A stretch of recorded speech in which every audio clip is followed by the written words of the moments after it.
قرآن مجید کی آیت میں نے تلاوت کی، اللہ فرماتے ہیں الف لام میم احسب الناس ان یترکوا ان یقولوا آمنا، اللہ فرماتے ہیں کیا لوگوں نے یہ گمان کیا ہے کہ انہیں چھوڑ دیا جائے گا صرف یہ کہہ دینے پر کہ ہم ایمان لے آئے؟ انہوں نے کہا ہم ایمان لے آئے تو اب انہیں چھوڑ دیا جائے گا، بس ختم، اتنی بات پر چھوڑ دیا جائے گا؟ وہم لا یفتنون، اور انہیں آزمایا ہی نہیں جائے گا۔ فرمایا ایمان لانے کے بعد صرف ایمان پر ہی تمہیں چھوڑا نہیں جائے گا بلکہ تمہیں آزمایا جائے گا، تمہاری آزمائش ہوگی۔ کس طرح؟ وَلَنَبْلُوَنَّكُمْ بِشَيْءٍ مِّنَ الْخَوْفِ وَالْجُوعِ وَنَقْصٍ مِّنَ الْأَمْوَالِ وَالْأَنفُسِ وَالثَّمَرَاتِ، تمہیں کسی نہ کسی ایک چیز سے ضرور آزمائیں گے، یا خوف سے آزمائیں گے، بھوک سے آزمائیں گے، جانوں اور مالوں کی کمی سے، پھلوں کی کمی سے آزمائیں گے۔ اور یہ پھلوں کی کمی سے مراد، علماء تفسیر نے لکھا اس سے مراد اولاد کا انتقال کر جانا بھی ہے، وہ بھی پھل ہوتی ہے۔ تمہیں آزمائیں گے اور اگر تم پورے اترے تو وبشر الصابرین، رب فرماتا ہے محبوب پھر صبر کرنے والوں کو میری رحمت کی خوشخبری سنا دے، پھر انہیں خوشخبری دے دے میرے کرم کی۔ میرے عزیز، زندگی میں آزمایا جائے گا۔ نبی اکرم نور مجسم شفیع معظم صلی اللہ علیہ وسلم کی بارگاہ میں حضرت خباب بن ارت رضی اللہ تعالیٰ عنہ حاضر ہوئے۔ حضور خانہ کعبہ کے ساتھ ٹیک لگائے بیٹھے تھے تو حضرت خباب عرض کرنے لگے یا رسول اللہ اتنی تکلیفیں آ رہی ہیں، کافر اتنا ستا رہے ہیں، ہمیں پریشان کیا جا رہا ہے، ہم سخت آزمائش میں، حضور آپ اللہ کی بارگاہ میں دعا کیوں نہیں کرتے ہمارے لیے؟ تو نبی پاک علیہ السلام فرمانے لگے تم سے پہلے لوگوں کا حال پتہ کیا تھا؟ یہ صحیح حدیث بخاری میں موجود ہے۔ فرمایا تم سے پہلے لوگوں کا حال یہ تھا کہ انہیں گڑھے کے اندر رکھ کے ان کے جسم کو مٹی سے دبا کے پھر ان کے سروں پر آریاں رکھ کے چیر دیا جاتا تھا، لیکن پھر بھی وہ اپنے دین سے ہٹا نہیں کرتے۔ نبی پاک علیہ السلام فرمانے لگے تم سے پہلے لوگوں کا یہ عالم تھا کہ ان کے جسم لوہے کی کنگھیوں سے کریت دیے جاتے تھے، ان کا گوشت اتار دیا جاتا تھا، لیکن وہ اپنے دین سے ہٹنے کو تیار نہیں ہوتے تھے۔ یاری تیری سونے پر ازمائشاں تیریاں اگ، اے سونا پرکھیا جامدہ ہی پہلو نال اگاں دے لگ۔ اپنی زندگی میں تیار رہیں، ذہنی طور پر آزمائش کے لیے تیار رہیں، مزاج بنائیں۔ جب بندہ پہلے سے تیار ہوتا ہے نا، اس کا خیال ہوتا ہے کہ آزمائش آ گئی تو میں نے صبر کرنا ہے، پہلے سے اس کی تیاری ہوتی ہے، پھر وہ ذرا گھبراتا نہیں، پریشان نہیں ہو۔ ہم تیار نہیں ہیں ذہنی طور پر، ہر بندے کو سکھ چاہیے، ہر بندے کو، بلکہ ہمارے ہاں تو لوگ کہتے ہیں مرید ہو رہا ہوں تاکہ میری طرف تکلیف کوئی نہ آئے۔ تو میں کیا کرتا ہوں، پہلے پیر سے پوچھ لو اسے کبھی آئی ہے کہ نہیں، اگر اسے آئی ہے تو پھر اس کا مطلب ہے تمہیں بھی آ سکتی ہے۔ لوگ نماز اس لیے شروع کرتے ہیں، کہتے ہیں میں 5 نمازیں بھی پڑھتا ہوں، میں صدقات بھی کرتا ہوں، کام میرا پھر نہیں چلتا۔ تو میں کہتا ہوں تمہیں پتہ ہی نہیں، نمازی کے لیے تو آزمائش ہے، جتنا جتنا ایمان کامل اتنی اتنی آزمائش بھی زیادہ۔ اور یہ میں اپنے پاس سے نہیں کہہ رہا، حضرت ابو سعید خدری رضی اللہ تعالیٰ عنہ فرماتے ہیں میں نبی پاک علیہ الصلوۃ والسلام کی خدمت میں حاضر ہوا اور حضور کے دستے مبارک کو چومنے کے لیے میں نے اپنے ہاتھ جب آگے کیے تو تپش تھی، تیز بخار تھا نبی پاک کو۔ تو حضرت ابو سعید خدری رضی اللہ تعالیٰ عنہ ارشاد فرماتے ہیں کہ میں نے، یہ سنن ابن ماجہ میں موجود ہے، فرماتے میں نے عرض کیا یا رسول اللہ صلی اللہ علیہ وسلم اتنا تیز بخار؟ حضور فرمانے لگے ہم پر جو آزمائشیں آتی ہیں نا انبیاء پر، وہ عام لوگوں سے دگنا آتی ہیں، یہ تو لاڈلے ہیں، یہ تو محبوب ہیں اللہ کے۔ فرمایا عام لوگوں سے دگنی آزمائش آتی ہے،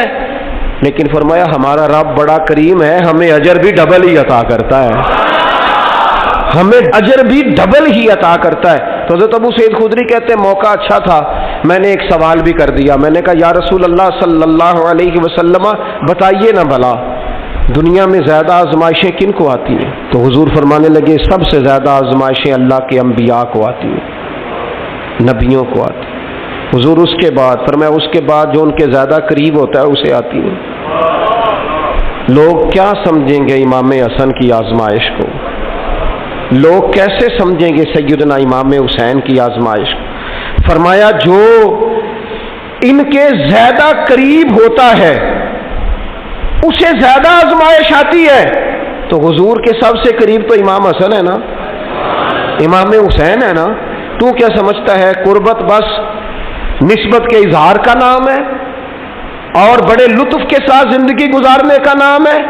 تو نبی پاک علیہ الصلوۃ والسلام نے فرمایا بات بڑی مزے کی ہے، فرمایا پھر اللہ کے بعض بندے تو ایسے ہوتے ہیں جنہیں اللہ فقر میں مبتلا کر دیتا ہے، فرمایا ان کے پاس صرف ایک چادر رہ جاتی ہے، اتنا فقر ان کے پاس آتا ہے،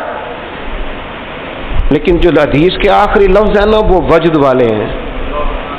وہ وجد والے ہیں، وہ سرور والے ہیں۔ ہمارا یہ مزاج ہوتا ہے کہ میٹھا میٹھا کھا جاؤ اور ذرا کڑوا آ جائے تو سویرے بھی رو شام بھی رو، حال ہی کوئی نہیں، غریبی بڑی، پریشانی بڑی، حضرت صاحب گھر سے بیماری جاتی نہیں۔ اور جناب کیا بتائیں، بعض لوگ تو ایسے ہیں جن کی بات سن کے لگتا ہے زندگی میں کبھی سوئے ہی نہیں، اتنے بڑے بڑے دکھ سناتے ہیں۔ او خدا کی رحمت کا بھی تو ذکر کرنا، خدا نے جو تیرے اوپر انعامات کیے ان کا بھی تو ذکر کرنا، ان کا تذکرہ ہی نہیں کر رہا میرا بھائی۔ نبی پاک علیہ السلام نے فرمایا ان لوگوں پر دکھ آتے ہیں پر قربان ہونے کو جی چاہتا ہے۔ ان لفظوں پر حضور فرمانے لگے وہ رب کی طرف سے آنے والے دکھ پر بھی اس طرح راضی ہوتے ہیں جس طرح تم میں سے کوئی راحت ملنے پر راضی ہوتا ہے، سکون والی چیز ملنے پر جس طرح تم راضی ہوتے ہو اس طرح وہ دکھوں پر بھی راضی ہوتے ہیں۔ دکھ قبول محمد بخشا، دکھ قبول محمد بخشا، پر ایک شرط لگائی چھوٹی سی میاں صاحب نے، انہوں نے کہا 100 دفعہ قبول ہے، دکھ 100 دفعہ قبول، دکھ قبول محمد بخشا پر راضی رہن پیارے۔ یہ شرط یہ ہے کہ تو راضی رہ، تو راضی رہ، دکھ قبول محمد بخشا، راضی رہن پیارے۔ اور حضرت سلطان صاحب کہنے لگے ایسا کیتی ہے جان حوالے رب دے، ایسا عشق کمایا ہے اسی مرن تو پہلو ہی مر گیا، باہو تا مطلب نو پایا ہے، ہم نے تو پہلے سے ہی نتیجہ نکال دیا ہے۔ تو سکون ڈھونڈنے نکلا ہے، تو چاہتا ہے زندگی میں آرام مل جائے۔ کائنات میں سب سے زیادہ پیار اللہ کا اپنے محبوب کے ساتھ، لیکن دیکھ لو نا پیدائش سے پہلے ہی حضور کے والد چلے گئے، 4 سال یا 6 سال کی عمر میں والدہ گئیں، 8 سال کی عمر تھی محبوب کے دادا کا جنازہ اٹھا تو محبوب پیچھے پیچھے جنازے کے جا رہے۔ پھر وقت آیا جب تبلیغ دین کا تو دنیا کا کون سا دکھ اور کون سی تکلیف اور کون سی اذیت ہے جو حضور کو نہیں دی گئی، لیکن کریم ہر وقت کہتے ہیں افلا اکون عبدا شکورا، میں رب کا شکر گزار بندہ نہ بنوں۔ ہر مقام پر کبھی بدر کبھی احد اور ہر طرح کی تکلیف، ہر طرح کی تکلیف، کبھی بیٹیوں کا دکھ، کبھی سیدہ عائشہ صدیقہ کے بارے میں منافقوں کی نازیبہ گفتگو، سارے دکھ محبوب کی حیات پاک میں رہے۔ کریم نے ان دکھوں کو برداشت کیا۔ پھر آپ دیکھ لیں دور حضرت صدیق اکبر کا آیا تو حضرت ابو بکر صدیق اس امت میں نبیوں کے بعد سب سے بڑا درجہ رکھتے ہیں، لیکن کوئی زندگی اس طرح کی تو نہیں کہ بڑے 2.25 سال بڑے آرام سے حکومت کی ہو۔ منکرین زکوٰۃ سے لڑنا پڑا حضرت ابو بکر صدیق کو، آزمائش تھی، لوگ منکر ہو گئے زکوٰۃ کے، حضرت صدیق اکبر لڑے، ختم نبوت کے تحفظ کے لیے لشکر تیار کیے، بہت سارے مسائل کا سامنا کرنا پڑا، صبح دن راتیں جناب ابو بکر نے مشقت کر کے خلافت اسلامیہ کو مضبوط کیا۔ دور حضرت عمر کا آیا، ساری دنیا مدینہ منورہ میں اندر سے دروازے بند کر کے سخت گرمی میں سوتی ہے، اور جناب عثمان غنی کہتے ہیں کہ میں نے فاروق اعظم کو 60 سال کی عمر میں دیکھا کہ مال غنیمت کے 2 اونٹ دوڑ گئے تو عمر بھاگے جا رہے ہیں، ان اونٹوں کو لے کے آ رہے ہیں، اور میں کہتا ہوں جناب آپ آرام کرتے، ساری دنیا سو رہی ہے، پر میں سویا کرتا تھا کبھی خلیفہ بننے سے پہلے۔ عمر کسی غلام کو کہہ دیتے، چونکہ پیار تھا نا، یارانہ تھا نا، حضرت عثمان بڑی محبت سے کہتے ہیں، امیر المومنین کسی غلام سے کہتے ہیں اگر مال غنیمت کے اونٹ چلے گئے تھے تو لے آتا، تو حضرت عثمان کے کندھے پہ ہاتھ رکھ کے جناب عمر رو پڑے، کہنے لگے یار یہ حضور کے دین کی امانت بڑی ذمہ داری ہے، لے او سجنا اسا توڑ نبھائی، اسا جان بھی دتی تیرا تیرے، یہ بڑی ڈیوٹی ہے، یہ بڑی ذمہ داری ہے، میں کیسے غلام کو بھیج دیتا، مسلمانوں کا مال ہے، جب ڈیوٹی میری ہے تو کیسے کسی کو بھیجتا، یہ آزمائش ہے، یہ دکھ ہے۔ 22-24 لاکھ مربع میل کے حکمران حضرت عثمان غنی، ان کا دور آ گیا، یعنی وہ شخص جس نے چڑھتی جوانی میں بھی نظریں جھکا کے رکھی اور جس شخص نے اپنا سارا مال دین پر قربان کر دیا، اس کے گھر کا گھیرا تنگ کر لیا گیا، بہت بڑی ذمہ داری حضرت عثمان پر آئی، بڑی۔ اور جناب عثمان غنی کا حال یہ ہے کہ 40 دن گزر گئے، جس شخص کے اپنے ذاتی مصارف لاکھوں کروڑوں میں لوگوں پر خرچ ہوتے ہیں، 40 دن سے اس نے کھانا نہیں کھایا، اسے ڈھب اور سلیقے سے روٹی پانی نہیں ملا، گھر میں قید ہیں۔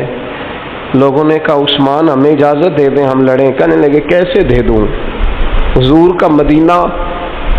اور میری وجہ سے خون بہہ جائے، بس میرے اوپر آئی ہے تو میں نبھاؤں گا،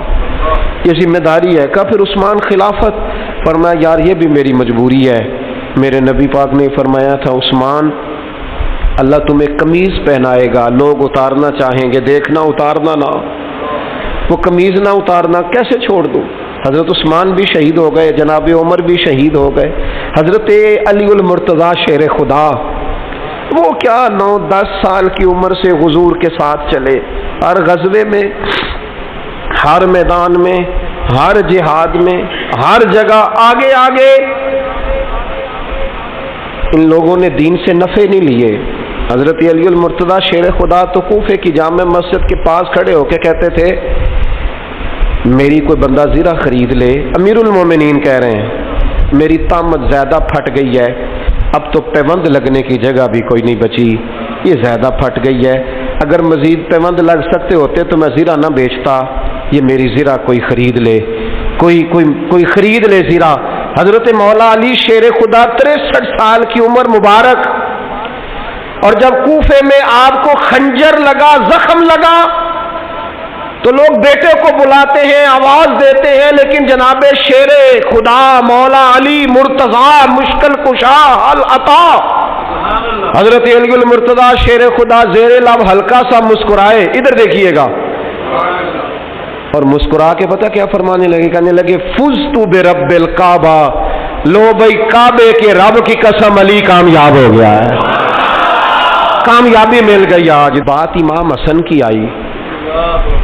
امام حسن کو زہر دیا گیا، انتڑیاں نہ کٹ کٹ کے باہر گر رہی، اس شہزادے کی جس نے حضور کی گود میں عمر گزاری، محبوب کے کندھوں پہ رہنے والے حسن ابن علی، جناب امام حسین حاضر بارگاہ ہوئے تو ہاتھ پکڑ کے بھائی کا چوم کے رو پڑے، بھائی پیارے بھی تو بڑے ہوتے ہیں نا، بڑے پیارے ہوتے ہیں،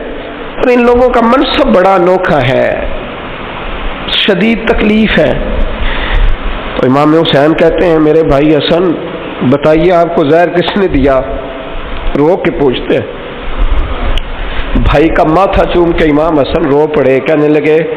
حسین میری مجبوری ہے، میں تمہیں نہیں بتاؤں گا۔ کہا کیوں؟ فرمانے لگے اس لیے کہ اگر وہ نہیں جس پر مجھے شک ہے تو پھر کسی بے گناہ کا نام کیسے لے دوں، اور اگر وہی ہے نا جس پر مجھے شک ہے تو پھر میں تمہیں نہیں بتاؤں گا، میرا رب بڑا بہتر انتقام لینے والا ہے، پھر بھی نہیں بتاؤں گا، کیا کروں، کیسے بتا دوں، مصطفیٰ کا نواسا ہوں، میں پڑھتے ڈالنے والی ماں کا بیٹا، میں شیر سے زیادہ جگر رکھنے والے علی کا پتر، میں کیسے بات کر دوں، بس زخم پہ زخم کھا کے جی، خونے جگر کے گھونٹ پی، اور سجنا آہ نہ کر لبوں کو سی،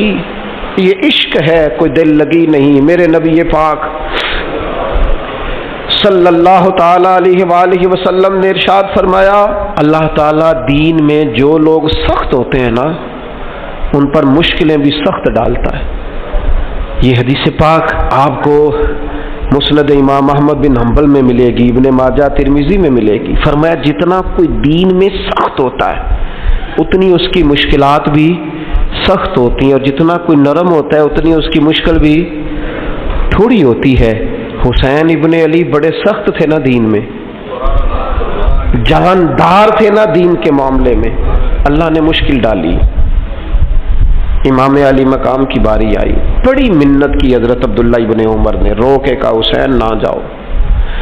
تو امام حسین رضی اللہ تعالیٰ عنہ نے فرمایا نہیں، اب میری ڈیوٹی لگی ہے تو جانا تو میں نے ہے نا، ذمہ داری تو پوری کرنی ہے۔ امام علی مقام رضی اللہ تعالیٰ عنہ نے اس ساری مشقت کو دیکھا۔ گھر چھوڑنا بڑا مشکل کام ہے،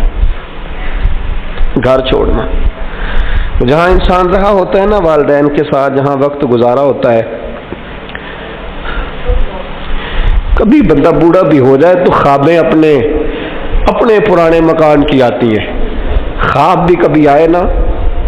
تو وہیں گھومتا انسان اپنے آپ کو پاتا ہے۔ لیکن امام حسین نے کہا کہ بس اب وقت آیا ہے تو اب یہ چھوڑنا ہے۔ ہم نہ قربانی دیے بغیر پاس ہونا چاہتے ہیں، ہم کوئی مشقت سہے بغیر نمبر لینا چاہتے ہیں،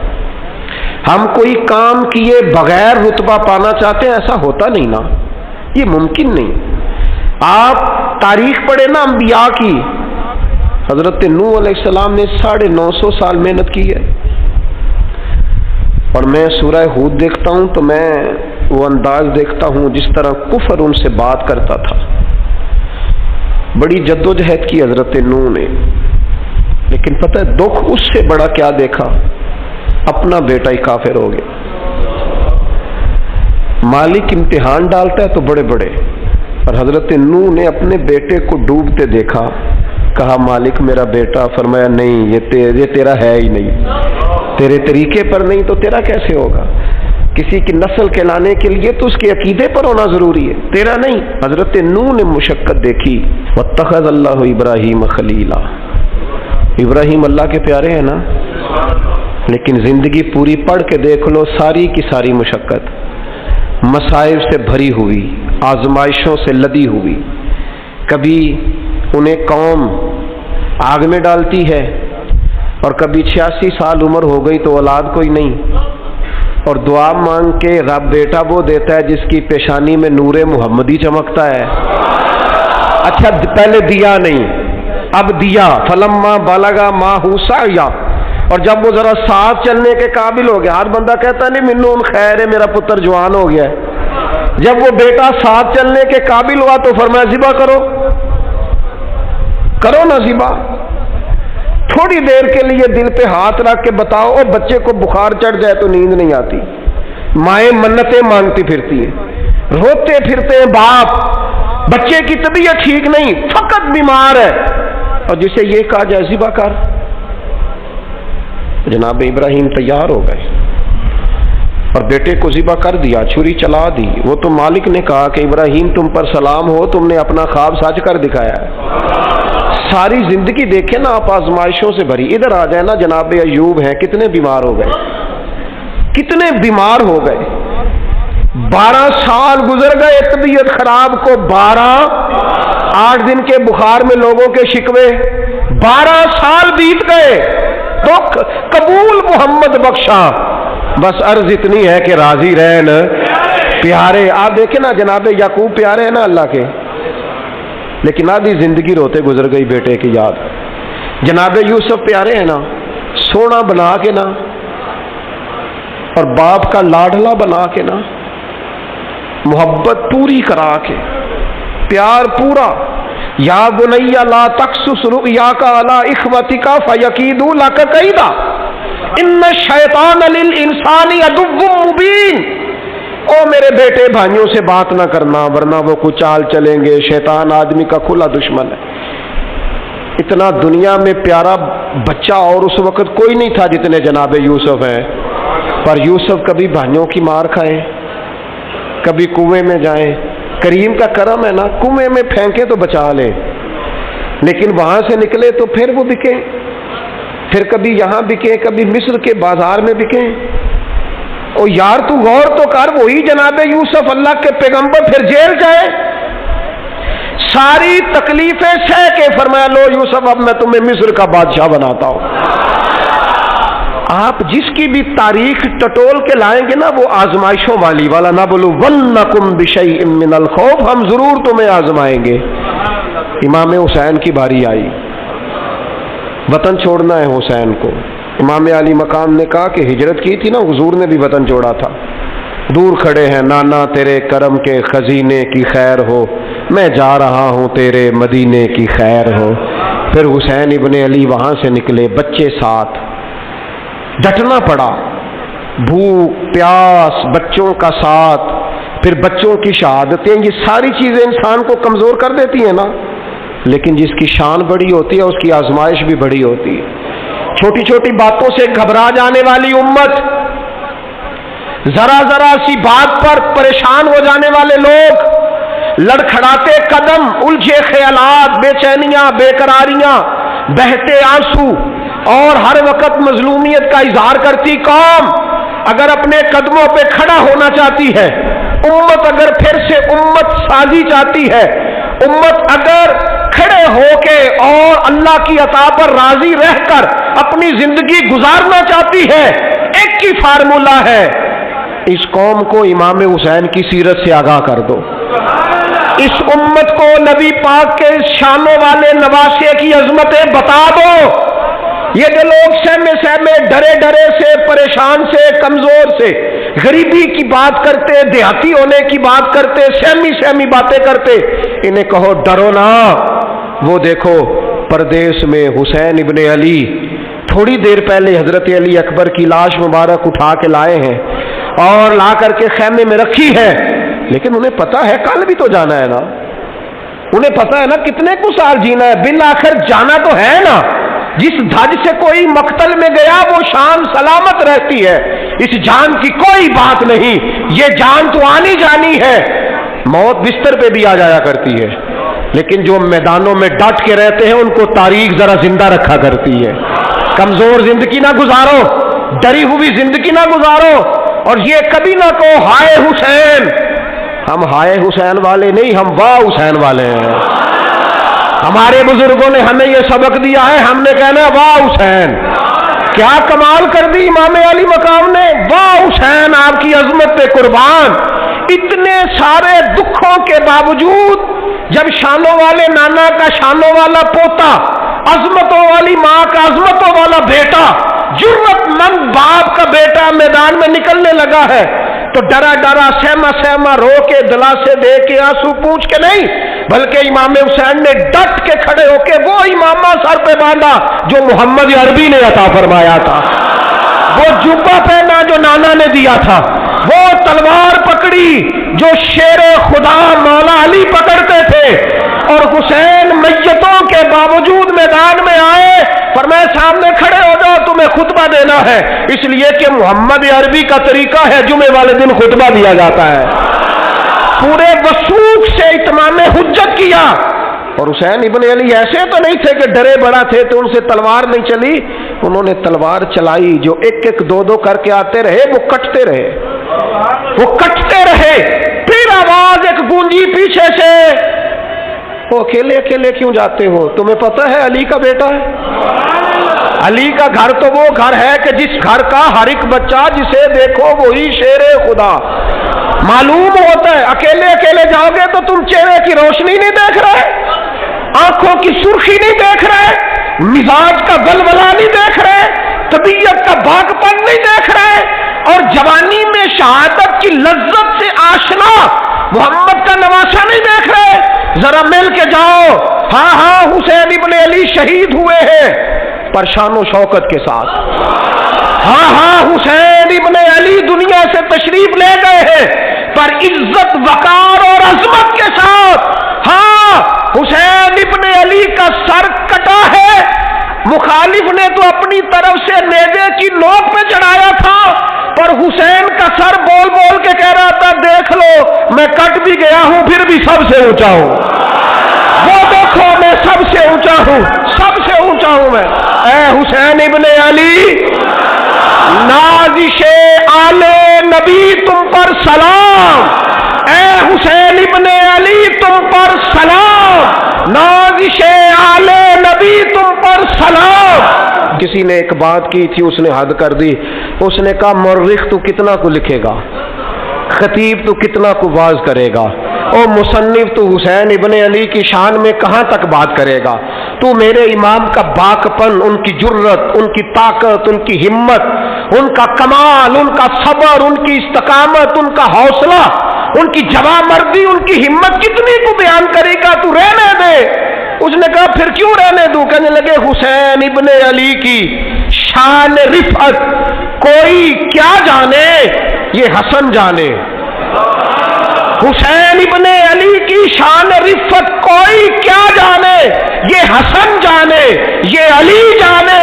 یہ نبی جانے یا خدا جانے۔ ہماری طاقت نہیں ہے کہ ہم امام علی مقام کی عظمت کو بیان کر، بس چپ کر میرے علی، ایتھے جا نہیں ہو۔ امام کا تذکرہ بندے کو جوان کرتا ہے،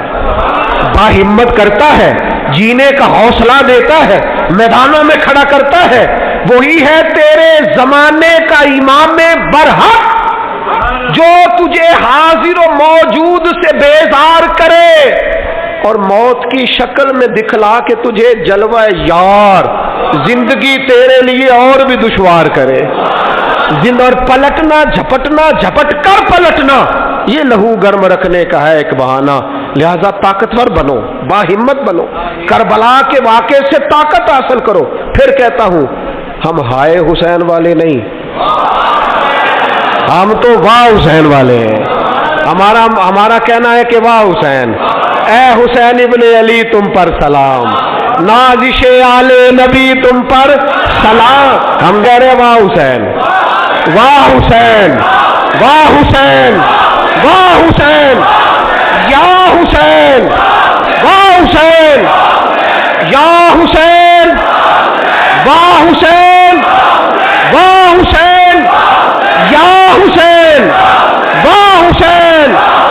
اپنے مزاج میں طاقت پیدا کرو، اپنے بچوں کو یہ قوت ارادی، قوت فیصلہ آنے والی نسل کو منتقل کرے، یہ ہمت، جذبہ۔ اور بالخصوص ماؤں، بہنوں، بیٹیوں کو بتائیں کہ رو کے نہ جیو، اس طرح جیو جس طرح حسین ابن علی کی بہن نے جی کے دکھایا۔ دربار یزید میں جناب زینب نے جب خطبہ پڑھا نا، دربار دمشق میں وہ زینب کا خطاب منبر پہ علی بول رہے ہو جیسے۔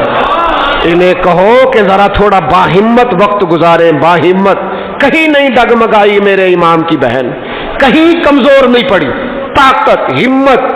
اور انہوں نے بتلایا ہے کہ رو کے وقت نہیں گزرتا، وقت تو چھا کے گزارنا چاہیے۔ مشکلات کے سامنے میرے حضرت صاحب کا ایک شعر ہے، فرمایا کرتے تھے تجھے کیا ڈر ہو اے اختر، تیرے یاور ہیں وہ یاور، مشکلوں کو جو تیری خود گرفتار بلا کر دے۔ وہ تو مشکل کو مشکل میں ڈال دیں گے جن کو ہم نے مانا ہوا ہے، مشکل کو مشکل میں ڈال دیا جاتا ہے۔